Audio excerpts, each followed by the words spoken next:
नमस्कार। आज की परिचर्चा में आपका स्वागत है। आज के व्याख्यान का विषय है संचार के प्रकार। संचार के प्रकार के अंतर्गत हम संचार की विभिन्न परिभाषा, विभिन्न प्रकार के संचार जिनका उपयोग विभिन्न प्रयोजनों में रोजाना कैसे किया जाता है उसके बारे में जानेंगे। साथ ही विभिन्न संदर्भों में प्रयोग होने वाले संचार के महत्व पर भी चर्चा करेंगे। हमारे विषय विशेषज्ञ हैं श्री कृष्णा शंकर कुसुमा, जो वर्तमान में जामिया मिलिया विश्वविद्यालय में Anwar Jamal Kidwai mass communication research centre में सीनियर असिस्टेंट प्रोफेसर के पद पर कार्यरत हैं, और मैं हूं योगिता सिंह। आज के व्याख्यान में जिन मुख्य बिंदुओं पर चर्चा की जाएगी वो इस प्रकार है।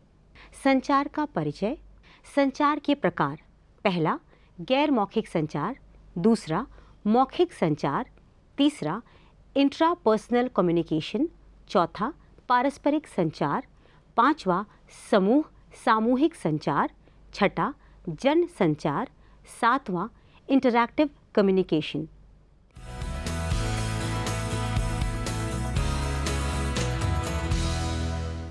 शब्द संचार एक लैटिन शब्द कम्युनिस से उत्पन्न हुआ है, जिसका अर्थ है कुछ सामान्य, कॉमन। संचार भाषण, संकेत, लेखन या व्यवहार के माध्यम से सूचना, विचार, भावना और भावनाओं का आदान प्रदान करने की प्रक्रिया है। जॉन डेवी के अनुसार संचार अनुभव साझा करने की प्रक्रिया है। यह दो पक्षों के स्वभाव को संशोधित करता है जो इसमें हिस्सा लेते हैं। जैसा कि अरस्तु ने कहा, संचार दूसरों को प्रभावित करने के लिए अनुनय का एक साधन है ताकि वांछित प्रभाव प्राप्त किया जा सके। संचार की परिभाषाओं में से कई आमतौर पर एक दूसरे के संदेशों की समानता और समझ विचार पर चर्चा करते हैं। निर्वात, वैक्यूम में संचार नहीं होता। संचार एक सतत प्रक्रिया है, लेकिन यह विभिन्न संदर्भों और संस्कृतियों के लिए भिन्न होता है।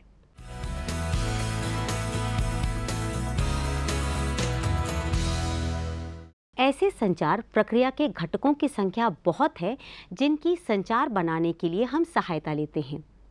संचार प्रक्रिया के मुख्य घटक इस प्रकार हैं। प्रसंग, संचार उस संदर्भ से प्रभावित होता है जिसमें उसका प्रसंग यह होता है। यह संदर्भ शारीरिक, सामाजिक, कालानुक्रमिक या सांस्कृतिक हो सकता है। प्रेषक या एनकोडर, प्रेषक या एनकोडर एक ऐसा व्यक्ति है जो संदेश भेजता है।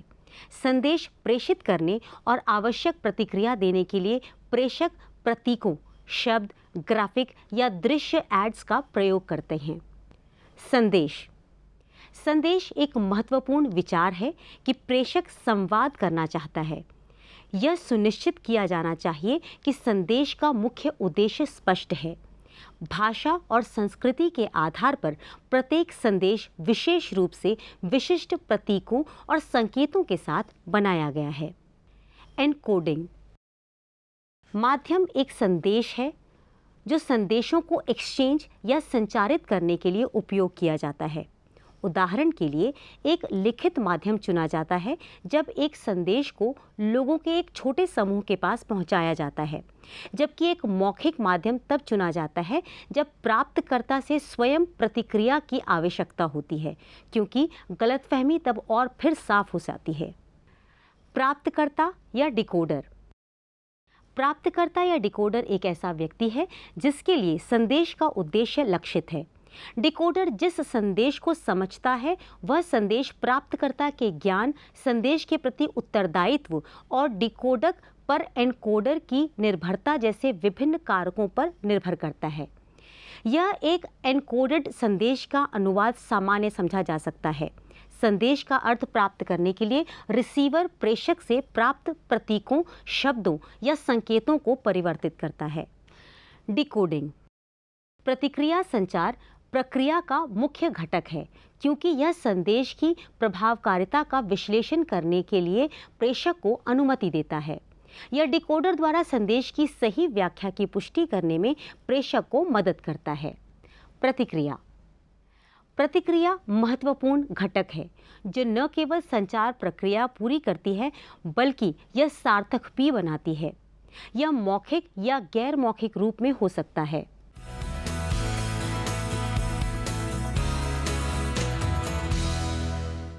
संचार के प्रकार को विभिन्न पहलुओं के अनुसार वर्गीकृत किया जाता है, जैसे अंतरिक्ष, समय, आवश्यकता और संदर्भ। संचार के बाद वर्गीकरण उपलब्ध विभिन्न प्रकार के संचार का अवलोकन करता है। पहला, गैर मौखिक संचार। दूसरा, मौखिक संचार। तीसरा, इंट्रापर्सनल कम्युनिकेशन। चौथा, पारस्परिक संचार। पांचवा, समूह सामूहिक संचार। छठा, जन संचार। सातवां, इंटरैक्टिव कम्युनिकेशन। गैर मौखिक संचार। बिना किसी शब्द के संचार को गैर मौखिक संचार कहा जाता है। इसमें पिच, स्पीड, टोन और आवाज़, इशारों और चेहरे का भाव, शरीर की मुद्रा, रुख और श्रोता, नेत्र आंदोलनों और संपर्क और पोशाक और उपस्थिति के निकट मात्रा शामिल है। यह महत्वपूर्ण है कि एक गैर संवादात्मक संचार लोगों के बीच साझा किए गए संकेतों की प्रक्रिया का वर्णन करता है, जो सार्वजनिक बोलने की प्रक्रिया में भी उपयोग होता है। इसमें आंख से संपर्क, आंखों की चमक, झपकी की दर, इशारों, चेहरे का भाव, आसन और अधिक शामिल हो सकते हैं। गैर मौखिक संचार के प्रकार। गैर मौखिक संचार किसी भी शब्द या मौखिक संकेतों के बिना संचार करता है। ट्रैफिक सिग्नल लाइट, ठंडी हवा, यादें, चित्र, भवन आदि। अन्य प्रकार की गैर मौखिक संचार मानव संचार के संबंध में है। गैर मौखिक मानव संचार के प्रकार हैं शांति, पैराभाषा, पैरालैंग्वेज, चेहरे के हाव भाव, सिर, आंख टकटकी, इशारा, आसन, बॉडी का आकार, शारीरिक भाषा, कैनेटिक्स, हिपैटिक्स, टच भाषा, अंतरिक्ष भाषा, प्रोक्सेमिक्स। गैर मौखिक संचार के इन तत्वों के कार्य अलग अलग संस्कृतियों और परंपराओं में अलग अलग तरीके से काम करते हैं। उदाहरण के लिए, शारीरिक दूरी, दूसरे व्यक्ति की आंख में देखना, शरीर की भाषा संस्कृति से संस्कृति में भिन्न होती है। मौखिक संचार। मौखिक संचार संचार के रूप में संदर्भित होता है, जिसमें संदेश को मौखिक रूप से संचरित किया जाता है। संचार शब्द मुंह और लेखन का एक भाग होता है। मौखिक संचार लिखित या मौखिक भाषा में इस्तेमाल किया जाएगा। मौखिक संचार के प्रकार। Oral communication. मौखिक संचार में बोलने वाले शब्दों का उपयोग किया जाता है। इसमें फेस टू फेस वार्तालाप, भाषण, टेलीफोनिक वार्तालाप, वीडियो, रेडियो, टेलीविज़न, इंटरनेट पर आवाज़ शामिल है। मौखिक संचार में संचार पिच, मात्रा, गति और बोलने की स्पष्टता से प्रभावित होता है। लिखित संचार। लिखित संचार में लिखित चिन्ह या प्रतीकों का उपयोग संवाद करने के लिए किया जाता है। एक लिखित संदेश मुद्रित या लिखा हुआ हो सकता है। लिखित संचार संदेश में ईमेल, पत्र, रिपोर्ट, ज्ञापन इत्यादि के माध्यम से प्रेषित किया जा सकता है। संदेश लिखित संचार में शब्दावली और व्याकरण का उपयोग किया जाता है। लेखन शैली सटीक और उपयोग की जाने वाली भाषा की स्पष्टता से प्रभावित होता है। अंतर व्यक्तिगत संचार या इंट्रापर्सनल कम्युनिकेशन। इंट्रापर्सनल कम्युनिकेशन एक ऐसी प्रक्रिया है जिसमें लोग खुद को या तो जानबूझकर या अनजाने में संवाद करते हैं। यहाँ दोनों स्रोत, एनकोडर और रिसीवर, एक ही व्यक्ति है, इसलिए प्रतिक्रिया बिना किसी रुकावट के काम करती है। उदाहरण, कोई व्यक्ति खुद को दर्द, सोच, भावनाओं और भावनाओं के माध्यम से संवाद कर सकता है। प्रत्येक संचार में पहला संचार संचारक खुद के लिए होता है, फिर वह दूसरों के पास जाता है। उसके बाद संचार दूसरे व्यक्ति के मस्तिष्क में संदेश का निर्माण करता है। उसके बाद वह उस संदेश को व्यक्त करता है जहां संदेश संसाधित होता है और किसी जीभ या हाथ के माध्यम से व्यक्त किया जाता है। कई बार इशारों का इस्तेमाल संचार में संदेश देने के लिए किया जाता है। विभिन्न स्थितियों में जिसमें इंट्रा व्यक्तिगत संचार होता है, उपलब्ध विकल्पों में निर्णय लेने के दौरान सोच रहे हैं। परीक्षा हॉल में सोचते हुए, परीक्षा लिखते समय सोचना, सपना देखना। संचार का स्रोत एक विचार है जो किसी के दिमाग में पैदा होता है। ऐसे विचारों के उदय का कारण व्यक्ति के जीवन में पिछला अनुभव हो सकता है। किसी के जीवन में कुछ घटनाएं अच्छा या बुरा हो सकता है जो यादों में रहती हैं। कई बार वह जब अकेला होता है तो ऐसी चीज़ें दिमाग में पैदा होती हैं। यह व्यक्ति के भीतर और संचार के लिए उत्तेजित करता है और आंतरिक संचार में संचार के स्रोतों के रूप में कार्य करता है। जब कोई व्यक्ति खुद को कुछ संदेश देता है तो वह केवल संदेश का रिसीवर है। जब कोई व्यक्ति सपना देख रहा है तो उसे केवल उसके बारे में पता चलता है और कोई और नहीं। जब कोई व्यक्ति विभिन्न विकल्पों से निर्णय लेना चाहता है तो उसकी सोच की प्रक्रिया में वह खुद को और किसी और से बात नहीं कर पा रहा है। युवा जब वे सपने देखते हैं तो वे अपने दोस्तों के साथ मज़ेदार क्षणों के बारे में चर्चा करते हैं। यादें अनंत और यादगार हैं, जबकि इन क्षणों के बारे में इमेजिंग अज्ञात रूप से एक खुद के साथ मुस्कान हो सकता है। यह अंतर व्यक्तिगत संचार का नतीजा है। यहाँ व्यक्ति खुद संचार की पूरी प्रक्रिया में खुद थे। पारस्परिक संचार संचार का सामना करने के लिए चेहरे या अंतर संचार दो या अधिक लोगों के बीच होता है। ग्रिफिन के अनुसार इंटरपर्सनल कम्युनिकेशन एक म्यूचुअल चालू होने वाली प्रक्रिया है जो मौखिक और गैर मौखिक संदेशों का उपयोग किसी दूसरे व्यक्ति को हमारे मन में छवियों को बनाने और बदलने के लिए करता है। हम में से अधिकांश नियमित रूप से कुछ प्रकार के पारस्परिक संचार में संलग्न होते हैं। प्राय दिन में कई बार हम कितनी अच्छी तरह से दूसरों के साथ संवाद करते हैं। हमारे पारस्परिक कौशल का एक उपाय यह है कि पारस्परिक संचार एक महत्वपूर्ण जीवन कौशल है और इसका इस्तेमाल इस प्रकार से किया जा सकता है। जानकारी दें और एकत्र करें। दूसरों के व्यवहार और व्यवहार को प्रभावित करना। संपर्क फॉर्म और बनाए रखने के संबंध। दुनिया की भावना और उसके अनुभवों को समझें। व्यक्तिगत ज़रूरतों को व्यक्त करें और दूसरे की आवश्यकताओं को समझें। भावनात्मक समर्थन दें और प्राप्त करें। निर्णय लें और समस्याएं हल करें। व्यवहार का पूर्वानुमान और अनुमान लगाना। अंतर व्यक्तिगत संचार केवल शब्दों के माध्यम से नहीं किया जाता है, बल्कि आवाज़ के द्वारा और इशारा, आसन, चेहरे की अभिव्यक्ति आदि के माध्यम से हम लगातार हमारे आसपास के लोगों से संवाद करते हैं। जब भी आप सोते हैं, आप संवाद करते हैं। सामान्य रूप में संचार के मूल सिद्धांत को याद रखना चाहिए। लोग आपके व्यवहार से आपकी निंदा करते हैं, आपके इरादे से नहीं। पारस्परिक संचार अपरिवर्तनीय है। एक बार कहा गया है कि कोई वास्तव में कुछ नहीं वापस ले जा सकता है। प्रभाव अनिवार्य रूप से बना रहता है। पारस्परिक संचार के बारे में विभिन्न संस्कृतियों में उपलब्ध अनेक नीतियां हैं। उनमें से कुछ एक सार्थक तरीके से जीभ या भाषण का उपयोग करना है। संचार का कोई रूप आसान नहीं है। शामिल चर की संख्या के कारण पारस्परिक संचार जटिल है। यहाँ तक कि सरल अनुरोध बेहद जटिल है। हम वास्तव में विचारों का अदला बदली नहीं करते, हम प्रतीकों की अदला बदली करते हैं। यह संचार भी पेचीदा है। शब्दों या प्रतीकों का अंतर्निहित अर्थ नहीं होता है। हम केवल उन्हें कुछ तरीकों से प्रयोग करते हैं और कोई भी दो लोग एक ही शब्द का प्रयोग बिल्कुल समान नहीं करते हैं। अलगाव में संचार नहीं होता है। पारस्परिक संचार प्रासंगिक है। जिसमें पारस्परिक संचार होता है उसे मोटे तौर पर वर्गीकृत किया जाता है मनोवैज्ञानिक संदर्भ के अनुसार जो आप हैं और आप इंटरैक्शन के लिए क्या लेते हैं, आपकी ज़रूरतें, इच्छाएं, मूल्य, व्यक्तित्व आदि।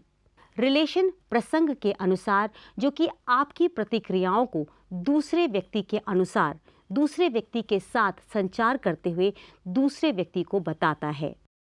सांस्कृतिक संदर्भ के अनुसार संचार की जगह और स्थिति में संबंधित है।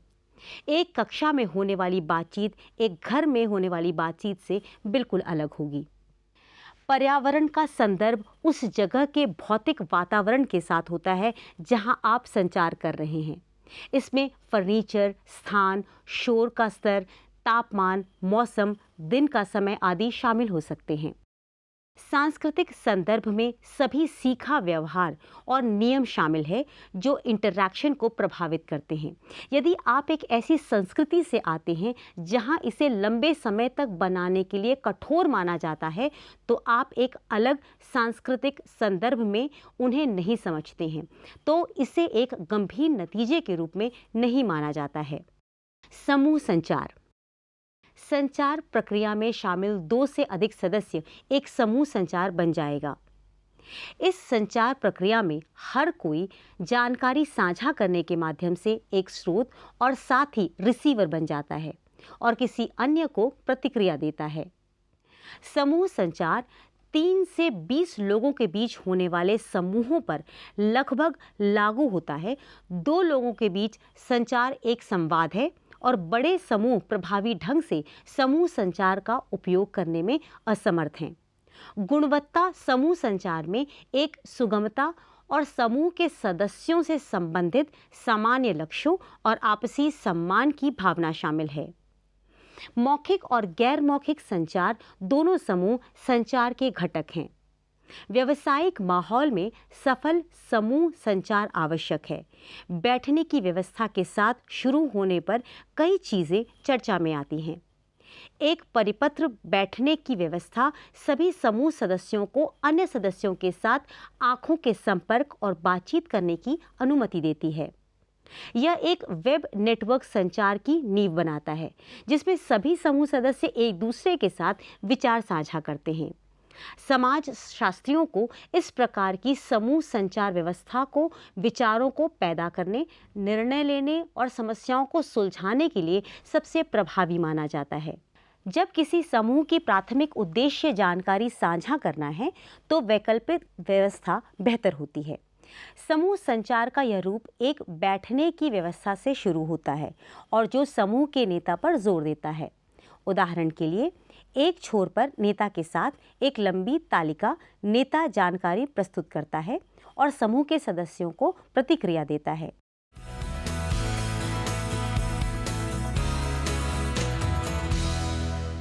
सदस्यों के योगदान को प्रोत्साहित करने, व्यक्तिगत भागीदारी को अधिकतम करने, प्रेरणा बढ़ाने और निर्णयों के प्रति प्रतिबद्धता को सुनिश्चित करने के लिए। बैठक कैसे आयोजित करना है, इसे कब शेड्यूल करना है, बैठक कक्षों को कैसे व्यवस्थित करना और कैसे एजेंडा विकसित करना है, इस पर चर्चा होती है और परिणाम प्राप्त करता है। समस्या के व्यवहार और समस्याओं को प्रभावी रूप से संभालना। छोटे समूहों जैसे जटिल संचार, छुपा एजेंडा, सहमति, निर्णय लेना, परिवर्तन और संघर्ष के जटिल गतिशीलता को प्रबंधित विषय पर चर्चा। प्रत्येक टीम के सदस्यों के पास विशिष्ट कौशल और ज्ञान है जो कि काम के दौरान अन्य सदस्यों को उपयोग और अधिकार दिए जाने चाहिए। परियोजना के बारे में कोई भी प्रश्न या मुद्दों को हल करने के लिए चर्चा और साझा किया जाना चाहिए। किसी भी निर्णय को सभी सदस्यों को प्रदान किया जाना चाहिए। अंतर समूह संचार। इंटर ग्रुप संचार विभिन्न सामाजिक श्रेणियों या समूहों के सदस्यों के बीच संचार को देखने का एक तरीका दर्शाता है। उदाहरण के लिए, वे समूह जातीयता, लिंग, आयु, स्वास्थ्य स्थिति, संगठनात्मक सदस्यता आदि के आधार पर हो सकता है। सामाजिक पहचान, व्यवहार भी संचार को देखने का तरीका है। छोटे समूह संचार। जब 2 से अधिक लोग अपनी जानकारी का आदान प्रदान करते हैं, तो इसे छोटे समूह संचार कहा जाता है। यह एक प्रकार का आंतरिक संचार है। एक छोटा समूह को आमतौर पर एक समूह के रूप में परिभाषित किया जाता है जिसमें कम से कम 3 सदस्य होते हैं और लगभग 12 से 15 सदस्य के आसपास अधिकतम होता है। यह छोटा समूह आमतौर पर एक विशेष समस्या को हल करने, निर्णय लेने, नीतियों का निर्धारण और रिपोर्ट प्रस्तुत करने के लिए बनाया जाता है। छोटे समूह के उदाहरण कर्मचारी कमेटी, लेखा परीक्षा समिति, रिपोर्ट समिति, शिकायत समिति छोटे समूहों का उदाहरण है। आमतौर पर छोटे समूह संचार के फायदे या लाभ भी इस प्रकार हैं। बुद्धिशीलता संचार का एक रूप हो सकता है, जिसे मित्रों को सहायता करने के लिए डिज़ाइन किया गया है, जो विचारों को बनाता है। विचारों के बाद व्यक्ति को समूह के सामने पेश किया जाता है। समूह के सदस्य इन विचारों की जांच करते हैं और ये तय करते हैं कि आमतौर पर उनके लक्ष्यों की संभावना सबसे अधिक होती है। हर बार जब कोई छोटा समूह मुश्किल से निपटने में भाग लेता है, तो उसे एक अलग समस्या के संबंध में दृढ़ संकल्प हासिल करना जरूरी हो जाता है। ऐसी स्थितियों में आमतौर पर समाधान ढूंढने का प्रयास कर सकते हैं। ये समय के साथ समूह से सहयोगी स्थिति की रूपरेखा तैयार करते हैं। जांच प्राप्त करने योग्य समाधानों के साथ खोजते हैं और कठिनाई के लिए आदर्श समाधान चुनते हैं। परिणाम, जो संभवतः कठिनाई के आधार पर आ सकता है कि कितनी देर तक स्थिति मौजूद है। ग्रुप कम्युनिकेशन के साथ जुड़ी एक जबरदस्त क्रूरता समूह के कई सहयोगी होंगे। प्रत्येक सदस्य प्रतिभाओं, नुकसान और समूह के प्रति विशिष्ट अलगाव प्रदान करता है। प्रत्येक समूह के सदस्य के माध्यम से प्रतिक्रिया होने से समस्या या दुर्भावना के साथ कई मुद्दों के संबंध में संचार शुरू होता है। हालांकि किसी को अपनी ओर से ज्ञान और प्लस अंकों के साथ ही निर्भर रहना चाहिए। खासतौर से लगभग सभी सहयोगी प्रतिभाओं से दोस्तों को लाभ मिलता है।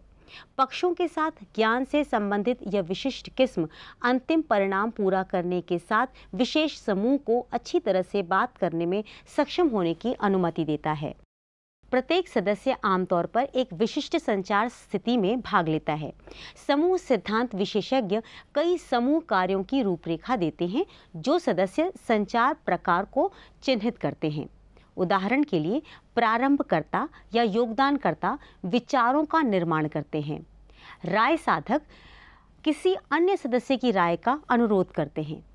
इस प्रकार के फंक्शन या कार्य विशिष्ट नहीं होंगे, लेकिन प्रत्येक समूह सदस्य एक अनूठी स्थिति का काम करता है, जो पूरे समूह संचार के लिए संभव बनाता है। समूह संचार एक प्रकार से अपने आप में चलने वाले व्यक्तियों की तुलना में तुलनात्मक रूप से कहीं ज्यादा बेहतर निर्णय लेता है। विचारों के सुझावों के साथ विचार विमर्श करने के बाद समूह सहयोगी सहमति बनाने के लिए मिलकर काम करते हैं, जबकि अतिरिक्त समूह सहयोगी अभिव्यक्ति संचार के माध्यम से एक दृढ़ संकल्प को परिष्कृत करते हैं। विशेष सहयोगी अतिरिक्त निर्णय के लिए समर्पित होते हैं। निर्णय के साथ उच्च समर्पण करने के साथ साथ व्यक्ति के काम से अधिक समूह संचार से लाभ हो सकता है। जनसंचार। जनसंचार संचार के प्रभावशाली रूपों में से एक है, जिसका प्रभाव लोगों, सरकारों और संस्कृतियों पर पड़ता है। डोमिनिक के अनुसार मास कम्युनिकेशन प्रक्रिया को संदर्भित करता है, जिसके द्वारा एक या अधिक मशीनों की सहायता से एक जटिल संगठन बड़े, विषम और बिखरे हुए दर्शकों पर निर्देशित सार्वजनिक संदेशों को प्रसारित और प्रचारित करता है। जनसंचार पुस्तकों, पत्रिकाओं, टीवी, अखबारों, फिल्म आदि जैसे इलेक्ट्रॉनिक उपकरणों के माध्यम से जनसंचार होता है। बड़े पैमाने पर संचार में मूल रूप से बहुत अधिक विषम दर्शकों की संख्या होती है और ये सभी एक ही स्थान पर एक साथ नहीं एकत्रित कर सकते हैं, ताकि हमें कुछ उपकरण या तकनीक की आवश्यकता हो।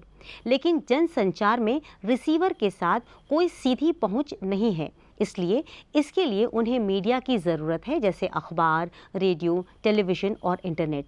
यहाँ दर्शकों की प्रतिक्रिया बहुत कम है।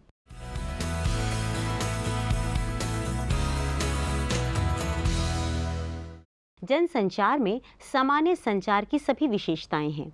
इसके अलावा यह प्रकृति में अपनी विशेषता के कारण कुछ अनूठी विशेषताओं को प्रदान करता है। जनसंचार की विशेषताएं इस प्रकार हैं। दर्शकों की बड़ी संख्या। जनसंचार की सबसे महत्वपूर्ण विशेषता यह है कि इसमें बड़ी संख्या में दर्शकों की संख्या होती है।